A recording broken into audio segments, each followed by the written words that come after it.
न दोषस्तोत्रराशकम् सत्यं ब्रवीमि परलोकहितं ब्रवीमि सारं ब्रवीम्युपनिषद्धुदयं ब्रवीमि संसारमुल्बणमसारमवाप्य जन्तोः सारोऽयमीश्वरपदाम्बुरुहस्य सेवा येनार्चयन्ति गिरिशं समाये प्रदोषे येनार्चितं शिवमपि प्रणमन्ति चान्ये एतत्तथां श्रुतिपुटैर्न पिबन्ति मूढास्ते जन्म जन्मसु भवन्ति नरा दरिद्राः एवै प्रदोषसमये परमेश्वरस्य कुर्वन्त्यनन्यमनसो घृसरोजपूजा नित्यं प्रवृद्धधनधान्यकलत्रपुत्र सौभाग्यसम्पदधिकास्त इहैव लोके कैलासशैलभवने त्रिजगज्जनित्रीं गौरीं निवेश्य कनकाञ्चितरत्नपीठे नृत्यं विधातुमभिवाञ्छति शूलपाणौ देवा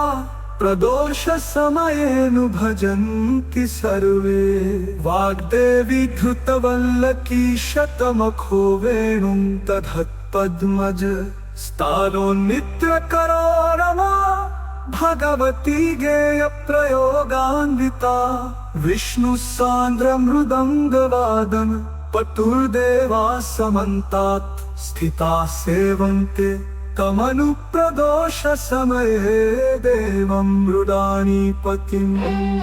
गन्धर्वयक्षपतगोरगसिद्धसाध्या विद्याधरामरवराप्सरसाङ्गणांश्च येऽन्ये त्रिलोकननयाः सह भूतवर्गाः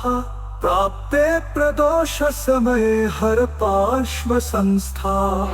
अतः प्रदोषे शिव एक एव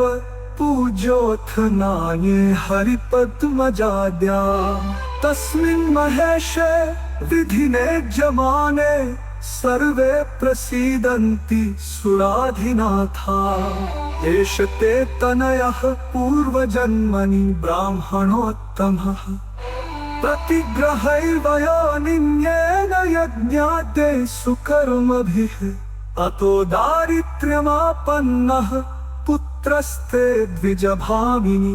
तद्दोषपरिहारार्थं शरणं यातु शङ्करम् सत्यं ब्रवीमि परलोकहितं ब्रवीमि सारं ब्रवीम्युपनिषद्धुदयं ब्रवीमि संसारमुल्बणमसारमवाप्य जन्तोः सारोऽयमीश्वरपदाम्बुरुहस्य सेवा येनार्चयन्ति गिरिशं समाये प्रदोषे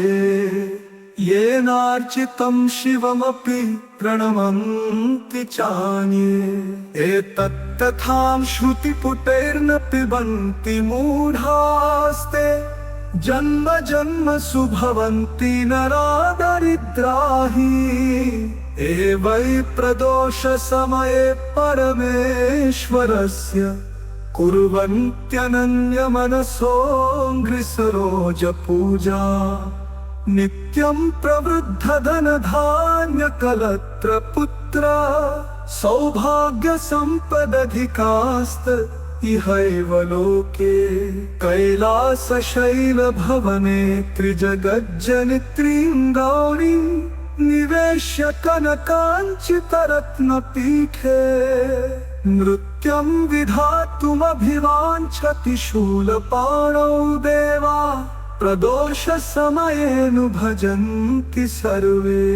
वाग्देवी धृतवल्लकी शतमखो वेणुं दधत्पद्मज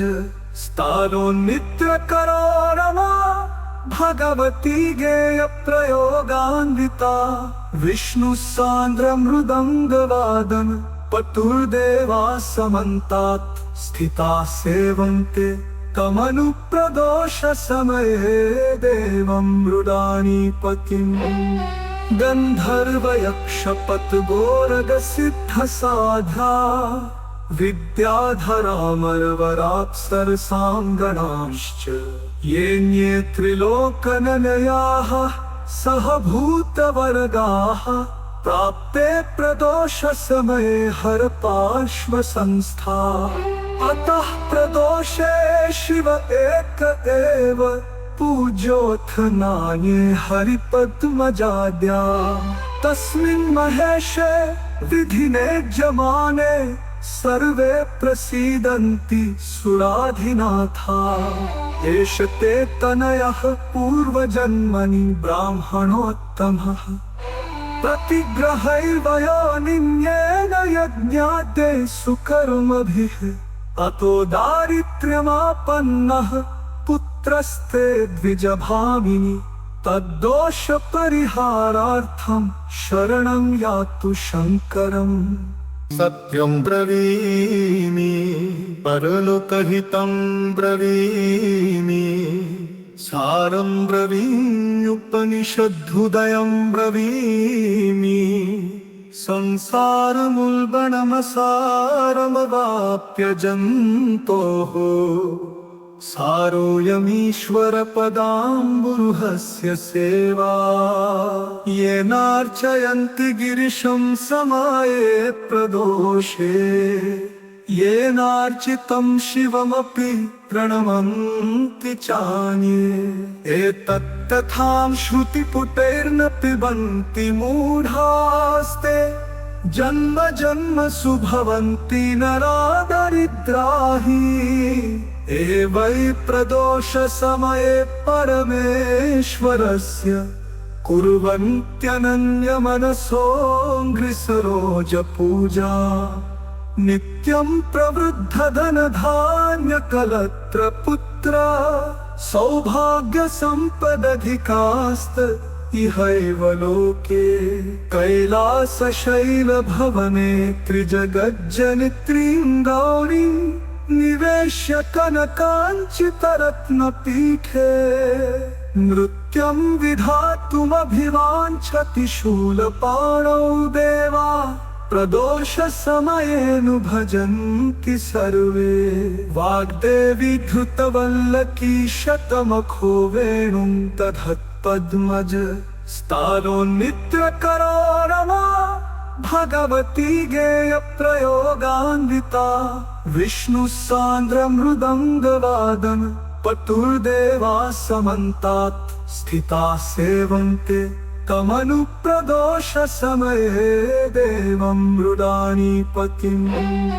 गन्धर्वयक्षपतगोरगसिद्धसाध्या विद्याधरामरवराप्सरसाङ्गणांश्च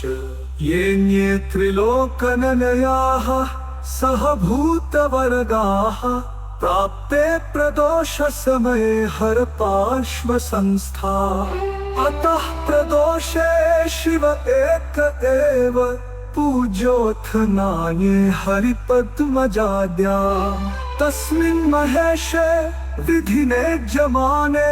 सर्वे प्रसीदन्ति सुराधिनाथा एष ते तनयः पूर्वजन्मनि ब्राह्मणोत्तमः प्रतिग्रहैर्वयोनिन्येन यज्ञाते सुकर्मभिः अतो दारिद्र्यमापन्नः पुत्रस्ते द्विजभामिनि तद्दोषपरिहारार्थं शरणं यातु शङ्करम् सत्यं ब्रवीमि परलोकहितं ब्रवीमि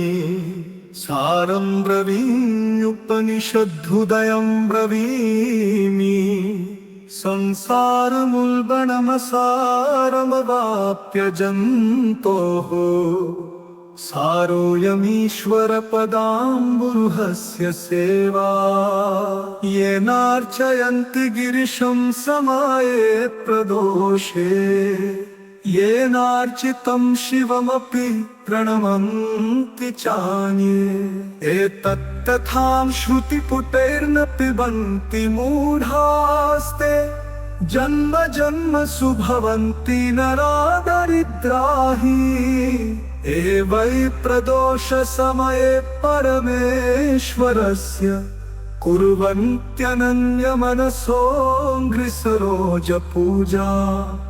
नित्यं प्रवृद्धधनधान्यकलत्रपुत्र सौभाग्यसम्पदधिकास्त इहैव लोके कैलासशैलभवने त्रिजगज्जनित्रीं गौरीं निवेश्य कनकाञ्चितरत्नपीठे नृत्यं विधातुमभिवाञ्छति शूलपाणौ देवा प्रदोषसमयेनु भजन्ति सर्वे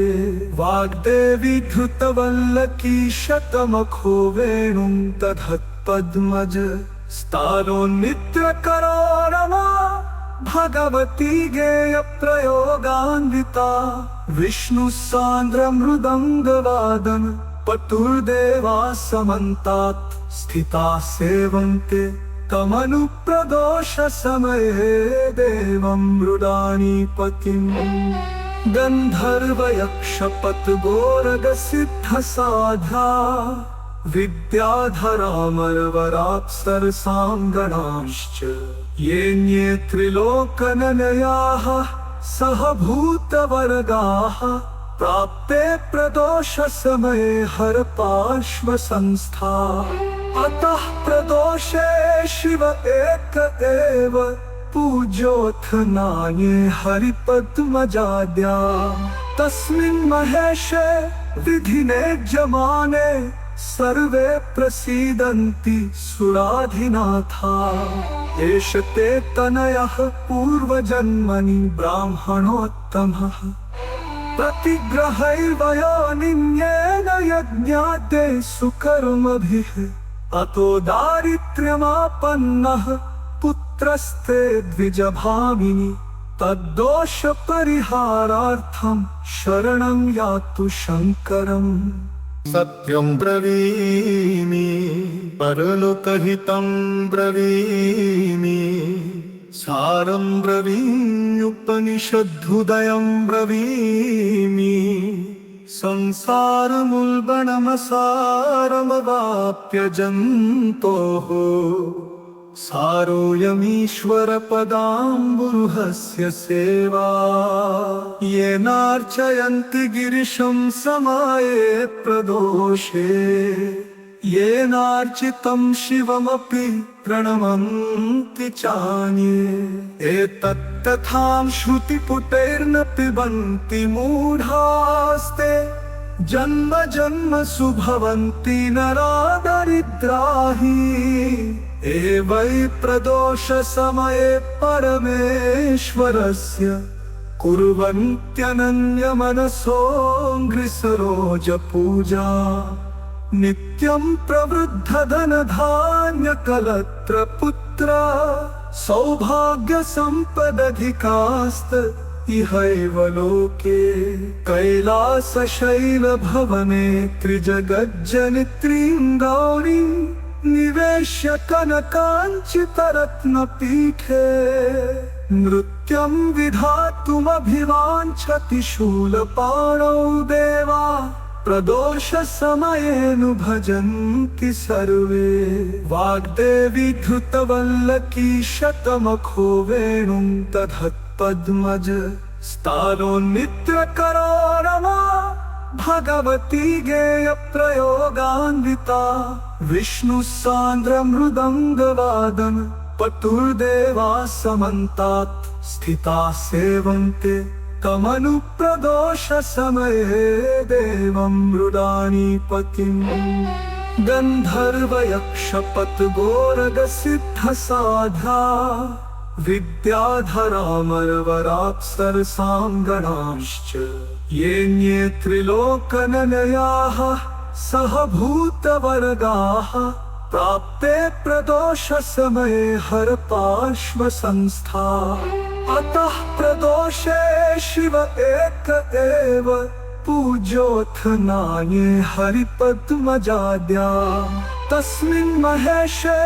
विधिने जमाने